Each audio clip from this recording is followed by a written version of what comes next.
For many businesses, the priority is simple: find the easiest way to make money and grow. But that's not the path CIB Kenya CEO Abhinav NEHRA believes in. While local banks choose to invest in government securities and collateral-based lending, CIB is taking a totally different approach. Kenya's newest lender is sharing a different philosophy, one where integrity comes first, even if it means losing your top talent. In this exclusive conversation with the Star, he opens up on why Kenya is central to CIB Africa's strategy and what success will look like by 2030. So my name is Abhinav NEHRA. I've been a career banker for the last 35 years. I have worked across the globe, across all the continents except for Latin America. I've spent about 22 years plus with Citibank in various global roles across Australia, Indonesia, Singapore, India, US, even Europe for that matter. And then for a short stint, I led a bank as a CEO in Kuwait. Subsequently, I've been on senior board level positions with UBA Group, based out of Lagos, for about 6 years, and then with EcoBank on a similar role. Then I did a consulting, but specific for Africa. Then I used to lead a payments company called Network International.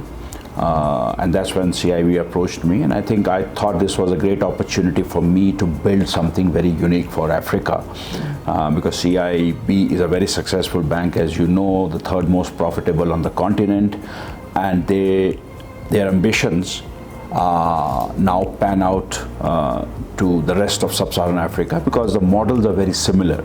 What happens in Egypt also happens in sub-Saharan Africa with regard to credit bureaus, the currency fluctuations, the economic dynamics, and also a lot to do on the trade flows. So I thought this was a very good acquisition for CIB to now pan into the rest of Africa.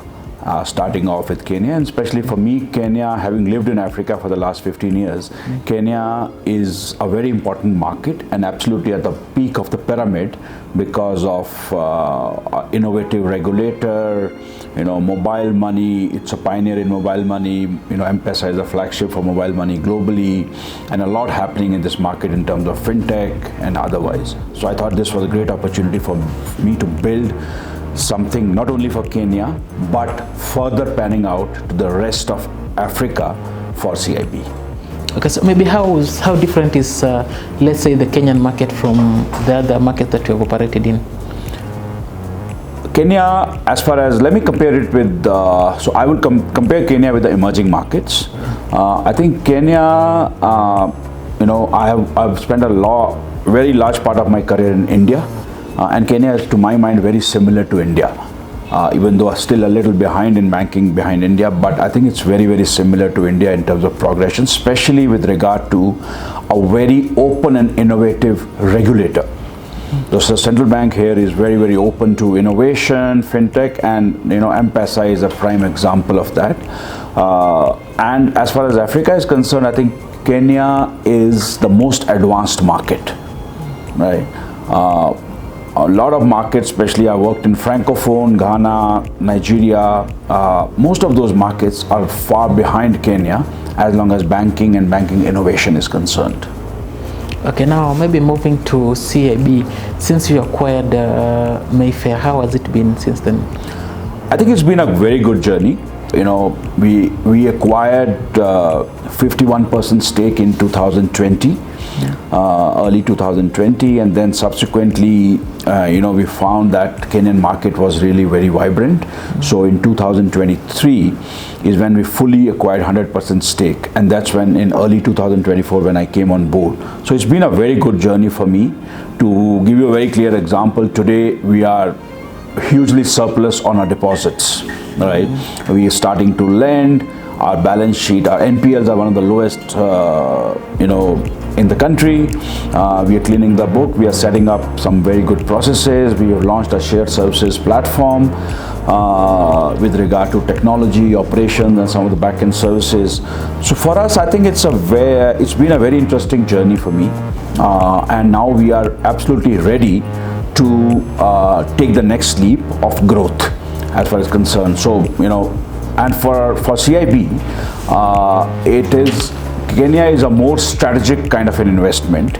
It's not only about capital. In fact, to tell you that we were supposed to meet a 3 billion threshold capital as put by CBK. That capital has already come to us in July. So capital is not a concern for me at all. For me, it is how do we put the strategic plan in place and how do we grow, and that's already happening.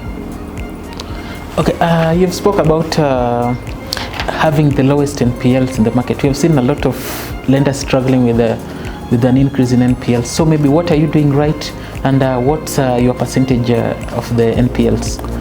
So our NPL percentage are much below any tier 3 bank. And what we are doing is we have two things, we have two strategies in place which have worked very well for us. One is for our historical NPLs, rather than going legal or rather than going into, we are more into, we go and negotiate with the client. This is as far as our legacy historical book is concerned, right? And so that helps us really resolve it rather than spending substantial kind of time and money into going into courts and fighting those legal battles. Now, to tell you the truth, because we follow a model which is very different from any Kenyan bank, which is based on cash flow lending, right? Our portfolio of the vintage of almost 30 months, which is since 2022, we have almost zero NPLs. So which even tells us that we are leaving a lot. I believe in the philosophy that if we have a zero NPL, I think we are leaving a lot on the table. Now there are reasons to that, where we were being very conservative, but our model is very clearly, the way it is different from other banks is that we don't follow a strictly asset-based lending model. We follow it on a cash flow lending. So there is a vibrant SME who has a very good business model. I'll give you an example of say a flower exporter. He has a very good vibrant model. He might not have assets, right, to hypothecate, but based on his cash flows, we are able to leverage those cash flows and lend to him. It could be a similar example with regard to a lot of merchants. Say, we start an acquiring business and we have merchants who have good receivables with us. We are able to lend to those guys even without assets. Okay, so and looking at the local market, there's been an issue with a lot of lenders have been adopting the risk-based pricing. So are you doing the same? Yes, that's a mandate by the regulator, right? So we have to do our risk-based pricing models, and I think we are pretty happy because that model has also emerged very well. As I said, the regulator is very, very open to suggestions. So now they've launched something called Kesonia, right? For which, in fact, you would see some news coming out that the regulator has given the bank 6 months to launch the Kesonia. I think that's a very, very bold step and a very positive step by the regulator. Again, regulator and the government has done a great job in bringing the interest rates down from almost 16% on deposits down to about 8 or 9%. Now, this is what will get the wheel of the economy moving, to my mind. I don't think this will bring in volatility. This will open up a lot of opportunities for various sectors to now start borrowing, and that's what kind of kicks off the economy into a growth mode. So I think it's a very positive step, and I don't think that will lead to any kind of volatility. If you see 12 months back, we were not even lending, right? Today we have really grown our lending book in a very big way, and I said we've introduced a model of cash flow lending which is very unique to the Kenyan market, or even I would say to the sub-Saharan African market. So there is a lot of opportunity there on that front. Our focus remains corporate and MSMEs or SMEs, right? Because as of today, our balance sheet will not, or our distribution or balance sheet will really not support some very large corporates or even retail for that matter. We are getting into retail, but in a we are very picky about the retail we are picking up. For example, we launched a very vibrant payroll proposition.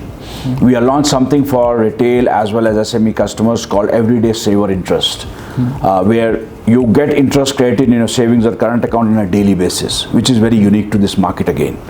So these are the kind of things we are bringing uniqueness in terms of our lending proposition, in terms of our processes, in terms of our products, right? And in fact, in terms of some of the sales practices which we are bringing in the market.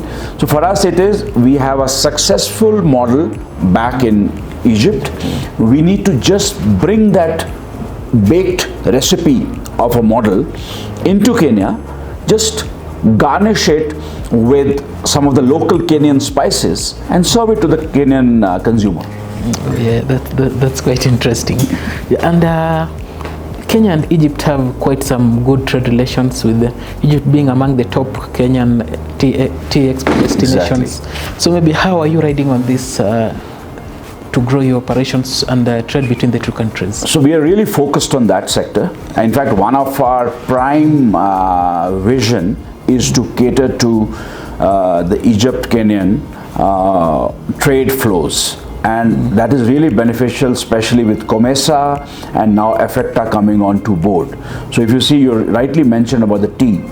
So, Egypt is the largest importer of Kenyan tea, right? And there's a very, I think it's $100 million plus of tea which is imported.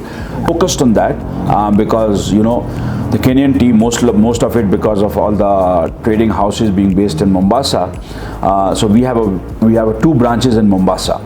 And we really captured a very large flow of that trade. In fact, during the crisis in terms of currency in 2023, we really offered some very, very lucrative options to the Kenyan tea traders or the tea exporters.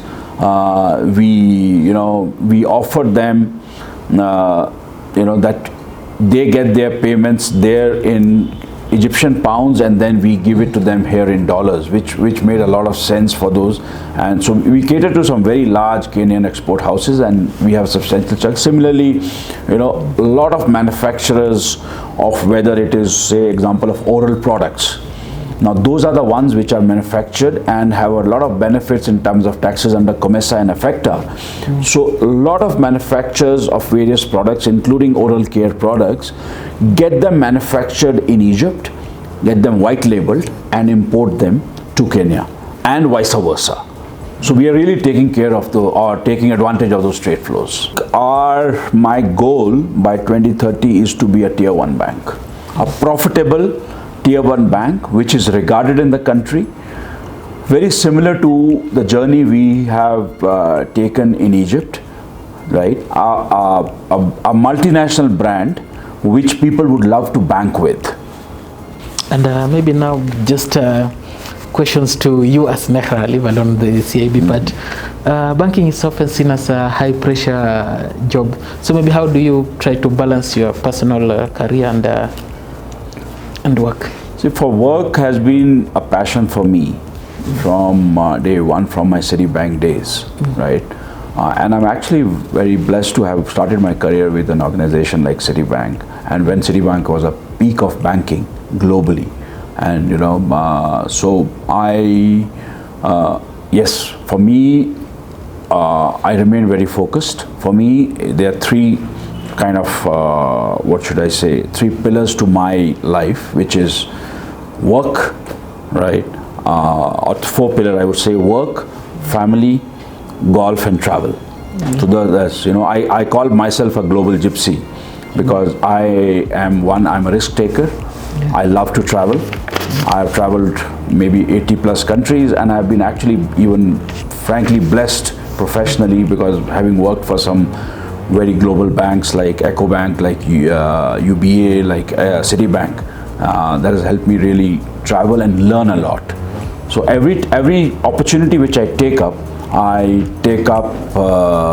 in a positive way and to learn. So I've worked in markets as distinct as Mongolia, Indonesia, right, India, and then most of Africa. So maybe what are the personal values that you can say guide your decisions as you steer the bank forward? For me, the biggest personal value is dedication and integrity. Integrity, to my mind, and especially when you're in a banking environment, there is a zero tolerance for me on integrity, right? You could be the best performer, but if I have a doubt on integrity, sorry, thank you very much. We move on in life, right? Next comes your sincerity and dedication to your work. And maybe when you're free, other than golf, what else do you do? travel, cook. I love my cooking. That's the best relaxation for me. So when I go home, I put on some music and pour a drink for myself and cook. Right. So do you read books, or which one can you say that you like most and that inspired you maybe to what you do currently? Truthfully, not read too much book, because I'm a lot on professional social media like LinkedIn, and I write a lot on professional, on banking in emerging markets, on the payment space, on the technology space in banking, on AI, how AI is kind of driving. So I don't read that much, truthfully speaking, but I read a lot on the social media, on LinkedIn, on internet, and I write a lot. And I love to kind of also participate a lot in conferences, meet people, network. So that's my, kind of thing.